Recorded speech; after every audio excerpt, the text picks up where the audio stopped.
King Comics presents Big Baby, Volume 1, Issues 1 to 13, 204 pages of story and art. King Comics also presents Star Crasher one-shot, 32 pages, cosmic sci-fi surrealist adventure. You can find these fine comics at kingcomics.ca, at MaximusRex13 on Instagram, or on Facebook, MaxRex or Big Baby. Hey everybody, what is going on? Hope you're having a great day. I am Maximus Rex and this is Big Baby Reviews. We are fast approaching the singularity, the moment where I consciously, as a kid, decided I would try my hand at trying to be a professional comic book artist, cartoonist, illustrator.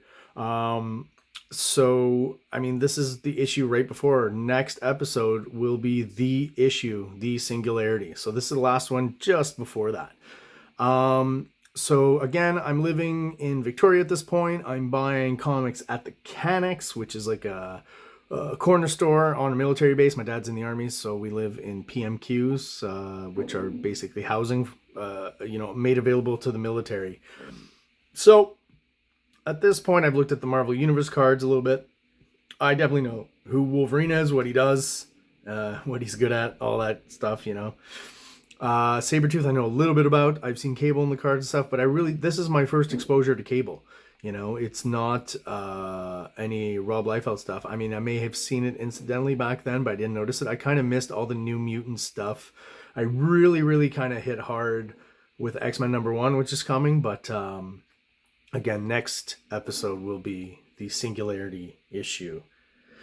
If there's any kind of suspense going for that, again, you'll find out what it is tomorrow. So today we're covering this one because I bought this a little bit before the Singularity.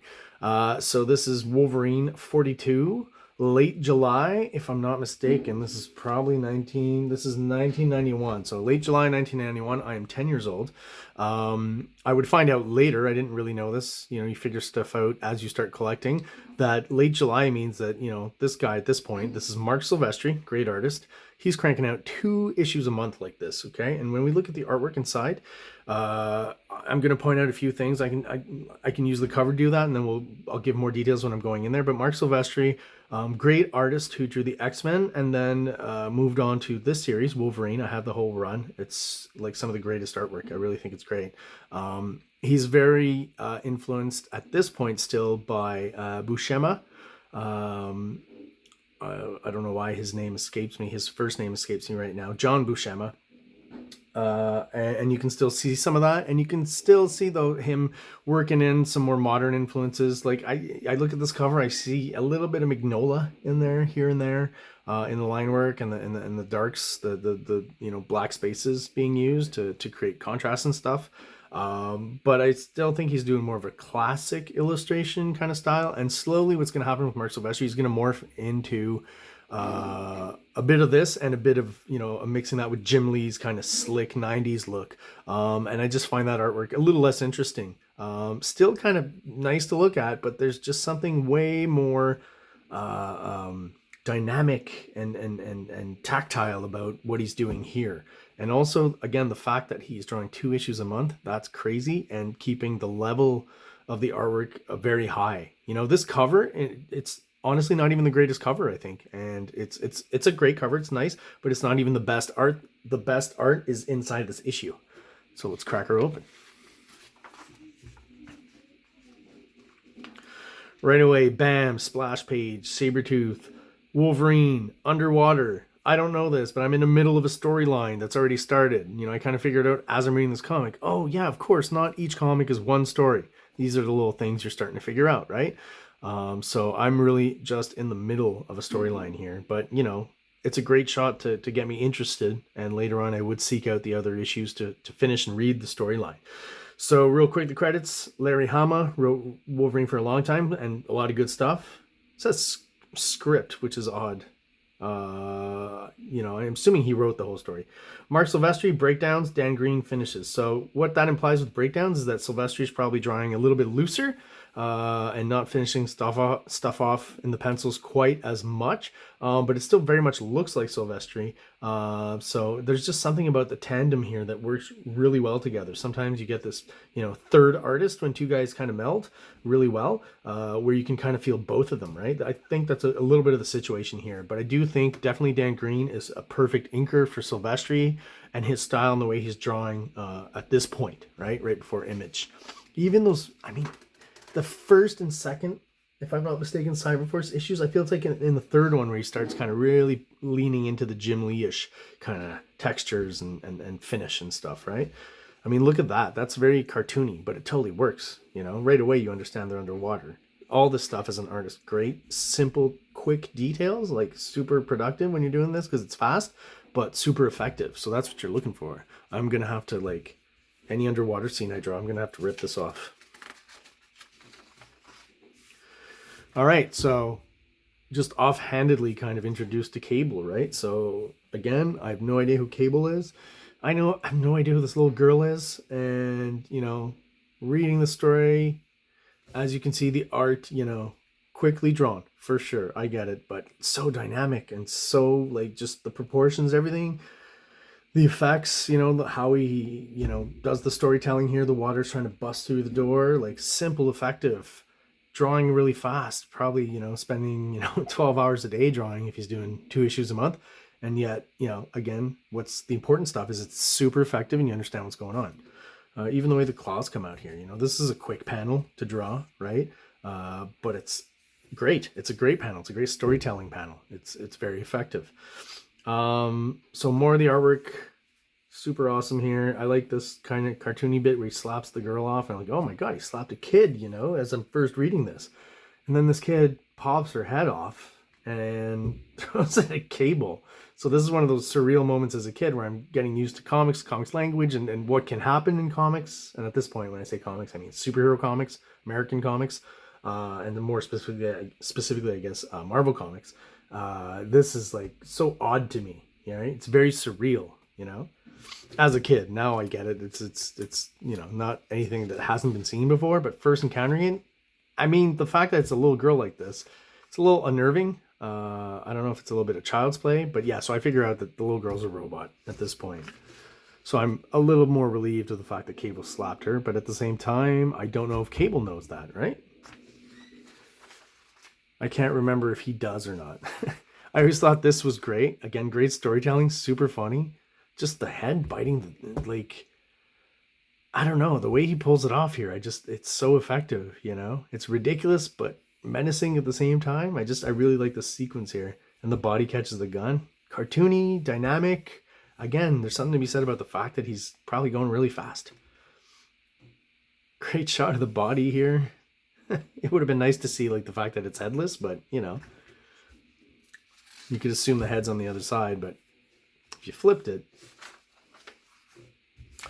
Another great splash there. Look at this water texture, simple, effective, cartoony, super dynamic. This is what you're going for, like little dribs of water kind of coming off. That is so fast to draw. Drawn so fast. And this sequence is awesome. Again, if we're focusing on the storytelling, the movement and stuff, right? This page literally, is the shape of how we read, left to right and down, at least how we read in North America. So this is just a perfect example here, as you can literally, if you pay attention, pull back a bit, see the S shape, right, of the storytelling. And that's how it leads. And that's how it reads, So the water's pushing you this way. Cable's looking back, so it's drawing you this way. The lines are going in the direction you want to go. She's a diagonal to bring you down here, okay? And then you're here. The only thing I would say is with the lettering, not sure that works fully, because you would want it to follow here. It's all right, but here you're meant to go over here and read this. So I think that's maybe where it doesn't work quite as much. I think I remember being a little bit confused as a kid here as to how to read this as far as the words, but visually it totally works. Here, there's something going on with where the phylacteries are placed that is causing a bit of confusion. You kind of have to, you want to go this way, but you have to go back down left again and read across like a book. More of these great action shots, perspective lines, you know, you can see it here. This all creates super dynamics, I would call them, you know, forced perspectives and things. They all look great. The machinery here, you know, when you read this, you just go by real quick and, you know, you get, this is cool, and you move on, you read. How long does it take to get this stuff down? You know what I mean? That's complicated. But everything's clear. We know what's going on. You know, they're being shot through a sewer, and now they've gotten, you can see a little bit of the grate here, and you know, the grate kind of stops them from going in, so all the crop is kind of amassing here, and you know, the storytelling, everything is clear. You understand what's going on, you know? And I'm assuming these gears, if somehow they get through, will crush them, right? Danger. At the time, as a kid, don't know who these characters are, so I don't know what the heck is going on when we're seeing these guys. All I understand clearly is it's happening somewhere else. So we got like a B story here for who I would find out that is Jubilee and that is Forge. Weird coloring on Forge there. If I'm not mistaken, he's supposed to be a Native American, you know, character, I think. So I think that's why they're, you know, at the time, coloring it slightly magenta-ish or reddish, which I think is just, I guess, hilarious. And then you've got another like C story here with these ugly guys, which I do appreciate the cartooning and the art here. Super awesome cartooning, right? These characters here, love them. It's when Silvestri gets a little cartoonier. Here, maybe he's trying to be a little more subdued and realistic. And then we got some more back to A story with some more action here. Cable, you know, threatening to shoot this robot here. Wolverine protecting her. I always thought this was a weird, maybe more of the inker did this than Silvestri. But again, Sabretooth, that menacing attack, awesome. The storytelling is dead on. So that's, you know, it becomes easier to kind of simplify certain things, you know, to hit your deadline, basically. As long as the storytelling is strong, you know, you don't have to have the cleanest of finishes. And that's what I like about this comic. The fact that the finish isn't that clean is what makes it dynamic, right? Just the grit of it. Very organic. So he's activated the grates, obviously, that now will, or I believe, are going up and down, right? Ga-jung, ga-jung, ga-jung. And, you know, even as a kid, I was not confused as to what was going on here, you know? Again, how do you draw that scene when you hear that in a script, you know? And Silvestri's pulling it off very clearly, concisely, and it just moves the story along. So they eventually get through. Got Cable punching Sabretooth, that's fun. Sabretooth punching Cable back, that's fun too. So another instance, this little girl popping her head off to have the body, leave her body, so it gets jammed up in the gears and blows this whole thing apart so they can get out. And then we've got these monster guys again, you know, because of the explosion and everything, they've got issues they got to attend to here. And these are the guys, Wolverine, Cable, and all of them are getting blown out into what I assume maybe is the Hudson. I think they're in New York. I'm not 100% sure, but that would make sense. And here we have S.H.I.E.L.D., which is headed by Nick Fury. This rendition of Nick Fury I really like. I'm pretty sure it's based either on the Marvel Universe cards I reviewed last episode or a Jim Lee project that never came out. Jim Lee had some sort of Nick Fury and I forget who else, Punisher possibly, graphic novel that was supposed to come out. Anyways, Nick Fury with someone else. There's a few pages floating online you can look at, and I feel like that's the inspiration for this look here. But yeah, that comic never ended up being finished or coming out. But again, Silvestri handling the storytelling like a pro, you know, so clear, you know, from the last page, the runoff out into the Hudson. You've got this weird, cool sci-fi helicopter here, picking up Wolverine, Cable, bringing him on to the helicopter here. Cable still has the little girl LCD's head in his hand. All right, so here they are. Cable just, I thought that was funny too, just casually throws the head over to Wolverine. And Wolverine, you know, little girl LCD are talking even though she's a robot, and he clearly has some sort of feelings for her, odd as that seems. There's a trope with Wolverine, right, that he's always, you know, somehow trying to be the protector of some young girl or a lady, you know, sometimes a young girl. For a while it was Jubilee here, right, who's in this comic. Yeah, and it's always a little bit ambiguous as to how far that relationship can go, so it's a little bit odd. But here it's even odder by the fact that she's very young and a robot.